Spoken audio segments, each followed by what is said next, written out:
Hey guys, welcome to the Rideshare Report. Mike Dean in the house, and you're my guest. Thanks for joining me for another fantastic day, sort of, in Rideshare land. And today I've got some really freaking interesting news to bring to you. Well, I've been monitoring, some of Uber's new services and products for like the last year and a half. Uber Rush, Uber Delivery, and of course now, which all of those seem to roll into what's now referred to as, for the most part, UberEATS. Okay, so we all heard about UberEATS. It's Uber's new delivery service where they enlist, ideally, new drivers to deliver food from different restaurants around the city to Uber's pretty much new, customer base and or rider base converted into Uber's new customer base. And in any event, some really interesting things are going on with regards to the drivers. It seems as though drivers who are pretty much just UberX drivers seem to be getting UberEATS requests. And that shouldn't kind of really happen because, for the most part, if you're going to become an UberEATS driver, you have to sign up for it separately. Okay, it's not something that happens automatically, or it's not supposed to. You got to sign up for it separately, log in to UberEATS separately to do UberEATS deliveries, and if you want to go back to driving, if you're already an UberX driver, you would log out of UberEATS and log in to UberX, which is the way I use it. However, I've noticed a few things that have been quite questionable going on with regards to Uber's new UberEATS delivery service. Now, first of all, I just want to say that based on the rates at the time when Uber launched, I didn't think that they were going to really be able to enlist a number of drivers who would find it worth it. Whether those are going to be new drivers driving on bikes or cars or scooters, or drivers that are currently UberX drivers who might want to try it out. I have spoken to a number of drivers over the last year or so. Some tried it, didn't like it, didn't make enough, wasn't worth it. In any case, I decided to try it for myself, and I've noticed that Uber is throwing a lot of incentives in there on their UberEATS, delivery platform for drivers to incentivize them to stay on the platform, to drive, whether that's a sign-up bonus to begin with, weekly bonuses when you complete X amount of rides. There might be several bonuses during the week, complete 20 rides on a Monday to a Wednesday, get $80 or something like that. Friday through Monday morning, complete another 20 rides, maybe get another 80 or 50. It depends on the city, depends on the market. I'm referencing, for the most part, San Francisco. And then there's what's called a boost. A boost is kind of a surge multiplier. So if you pick up and do deliveries within a certain area, the fares that you would be paid on will be multiplied, such as 1.2, 1.3, 4, 5, very much like some of the incentives on the UberX platform. There's even hourly guarantees. In fact, when I started, Uber was throwing out $35 an hour guarantees during certain periods, let's say 11 to 2 and 5 to 9. If you completed 1.3 rides, were online for a minimum of 2 hours, and you had an acceptance rate of at least 75%. So there are definitely a lot of perks going on right now with regards to UberEATS, and that's because freaking UberEATS has just blown the freak up. I mean, the demand is off the charts, and customers are using it. Uber's marketing their promo codes, their free incentives, or their incentive codes for their marketing, their advertising, whatever it is, it's actually working. And it's looking kind of dangerous out there for companies like Caviar, Postmates, and DoorDash. I've done a few deliveries where I've gone to certain restaurants, and I swear there was like 6, 7 UberEATS drivers and like just a handful scattered of the rest, 2 DoorDash, 1 Postmate. So it really looks like Uber has definitely is making inroads. They are accelerating in terms of getting some of this market share in the delivery on demand, segment. And I have to say they're doing a hell of a job. Now, I think they're doing such a hell of a job, and the demand is so high that they're getting a little desperate for drivers and or delivery personnel. It appears that Uber is kind of I won't use the word force right now, but we could be looking at forcing drivers somewhere in the future to accept Uber Eats delivery. Right now, Uber is actually, remember, it's an opt-in service. So you have to sign up for Uber Eats. You have to do a background check. You have to meet the qualifications all over again, just like you had to do on the UberX platform. But now it appears that UberX drivers who have never opted in are actually getting requests for Uber Eats. This doesn't make sense. And it's shocking the hell out of some of these drivers. They're like going, what? Uber Eats delivery? I didn't opt into this service. So, I did a little bit more research and connected with some drivers on some of the Facebook groups to see if drivers who did not opt in to the Uber Eats delivery service were actually getting requests for Uber Eats. And as it turns out, many drivers here in the San Francisco Bay Area, again, pretty much going to speak for this market, but I would imagine this is happening. In fact, I actually saw a post where a driver received a request. As you can see this one here, I wish I could show you his response. That's pretty much what that response is. But this is his request, and he was like, what the, in other words, WTH is going on here? I never opted into Uber Eats. Why am I getting Uber Eats requests, deliveries? It just makes no sense, and it kind of doesn't, but it does. It makes sense because the demand for Uber Eats has grown, skyrocketed, and has grown so fast that Uber really, truly needs Uber Eats delivery personnel. They need Uber Eats delivery drivers, whether they're on bike, foot, whatever. Apparently, plane now. That's in the future.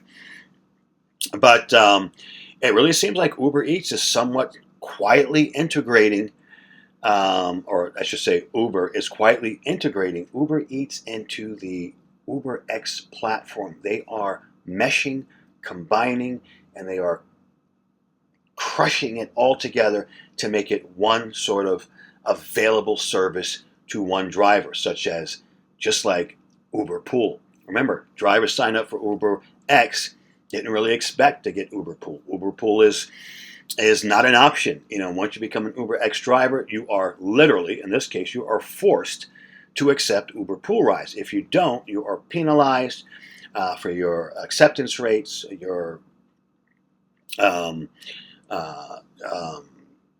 completion rates. So it's kind of like making drivers a little, I think drivers are starting to go, what's going on here? Am I going to be forced to accept Uber deliveries? I just want to show you, as you can see here in the Uber app, okay, real quick.